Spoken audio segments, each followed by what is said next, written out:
নমস্কার বন্ধুরা, শুরু করছি আজকের ভিডিও। তোমাদের সকলকে স্বাগত জানাই সনাতনী শ্রাবণী চ্যানেলে। শ্রীল গোস্বামী স্পষ্টভাবে বলেছেন যে জগৎগুরুর আচরণ কেমন হওয়া উচিত, যিনি শাস্ত্র অনুসারে আচরণ করবেন এবং সেগুলো সবার মধ্যে প্রচার করবেন। যিনি তা করেন না তিনি কখনোই সদ্গুরু হতে পারেন না। হরিদাস ঠাকুর বলেছেন, আদর্শ গুরু যিনি তিনি প্রতিদিন নিয়মিত জপমালায় সংখ্যাপূর্বক নাম করবেন, প্রতিদিন 3 লক্ষ নাম কীর্তন করবেন। তেমনি কৃষ্ণ ভাবান্বিত আন্দোলন সদস্যের কর্তব্য প্রতিদিন জপমালায় কমপক্ষে 16 মালা মহামন্ত্র জপ করবেন এবং ভগবদ্গীতা যথাযথ শিক্ষা অনুসারে শ্রী চৈতন্য মহাপ্রভুর বাণী প্রচার করবেন। যিনি তা করেন তিনি সারা পৃথিবীর গুরু হওয়ার যোগ্য রয়েছেন। বলা হয়েছে, মানুষের কার্যকলাপের ফল দর্শন করে যে তার পরিচয় কি। বৈষ্ণব সমাজে বহু প্রকার বৈষ্ণব রয়েছেন। তাদের কাউকে বলা হয় গোস্বামী, কাউকে বলা হয় স্বামী, কাউকে বলা হয় প্রভু, কাউকে বলা হয় প্রভুপাদ। এই সমস্ত উপাধির দ্বারা কেবল কারো পরিচয় জানা যায় না। কেবল গুরুকে তখনই প্রকৃতভাবে চেনা যায় যে তিনি তার শিষ্যদের চরিত্রের আমূল পরিবর্তন সাধন করতে পেরেছেন। হরিদাস ঠাকুর এক বেশ্যার অসৎ চরিত্র পরিবর্তন করে তিনি সাধন করেছিলেন। তা দেখে লোকেরা হরিদাস ঠাকুরের উদ্দেশ্যে প্রণতি নিবেদন করে তার মহিমা কীর্তন করেছিলেন।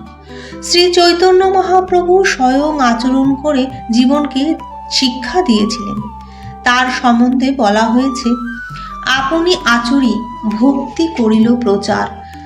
প্রথমে নিজেকে আচরণ করতে হবে, তারপর অপরকে শিক্ষা দিতে হবে। সেটা হচ্ছে সদ্গুরুর কর্তব্য।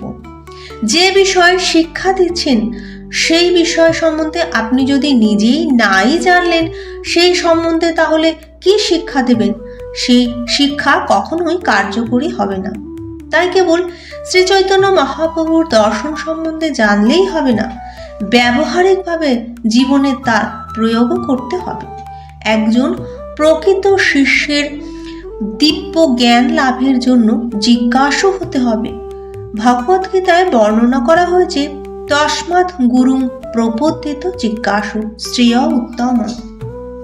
যে অপ্রাকৃতিক বস্তু শিষ্যের আবশ্যক তার ভিক্ষু অর্থাৎ প্রার্থী হয়ে যখন তিনি গুরুপাদ আশ্রয় গ্রহণ করতে গমন করেন, তখন সেই বস্তু গুরুযোগ্য ব্যক্তিতে আছে কি না এবং কি পরিমাণে আছে তা শিষ্যের 1 বৎসর কাল দেখা উচিত। শিষ্যের অপ্রাকৃতিক উপলব্ধির যোগ্যতা কেমন তা গুরুও বিশেষভাবে দেখবেন।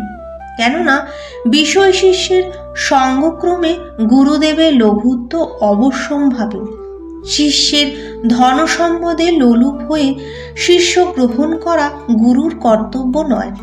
কখনো ধনী ব্যবসায়ী বা জমিদার দীক্ষা লাভের জন্য গুরুর অনুবর্তী হতে পারে, কিন্তু দীক্ষাদানের পূর্বে সেই ব্যক্তিদের ঐকান্তিক কতখানি তা বিচার কিন্তু গুরুর কর্তব্য। যারা জড় বিষয়ে আসক্ত তাদের বলা হয় বিষয়ী এবং তারা ইন্দ্রিয় দর্পণে অত্যন্ত আসক্ত। এই ধরনের বিষয়ীরা কখনো কখনো ঝোঁকের বশে দীক্ষা গ্রহণ করার জন্য কোনো বিখ্যাত গুরুর অনুবর্তী হয়। কখনো বিষয়ীরা তাদের অসৎ কার্যকলাপ ঢাকা দিতে নিজেকে সাধু বলে প্রচার করেন, কোনো বিখ্যাত গুরুর শিষ্যত্ব গ্রহণ করার অভিনয় করেন, অর্থাৎ তারা প্রকৃত সাফল্যের অভিলাষী। এই বিষয়ে গুরুদেবের সচেতন থাকা অবশ্যই কর্তব্য। আজকাল সারা পৃথিবী জুড়ে কিন্তু এই ব্যবসা চলছে। সদ্গুরু কখনো নিজের খ্যাতি প্রচার করার জন্য জড় ঐশ্বর্য সম্পন্ন ব্যক্তিদের শিষ্যত্ব বরণ করে না। তিনি জানেন যে এই প্রকার বিষয়ীর সঙ্গ প্রভাবে তার অধঃপতন হতে পারে। যিনি বিষয়ী শিষ্য গ্রহণ করেন তিনি সদ্গুরু নন। যদি তিনি সদ্গুরু হনও, ওই প্রকার বিষয়ের সঙ্গ প্রভাবে তার জীবনে ক্ষতিগ্রস্ত হতে পারে। তথাকথিত গুরু যদি ব্যক্তিগত স্বার্থে অথবা জড় বিষয় লাভের জন্য শিষ্য গ্রহণ করেন, তাহলে সেই গুরু শিষ্যের সম্পর্কই একটি ব্যবসায় পরিণত হয় এবং সেই গুরু স্মার্ত গুরুতে পরিণত হয়।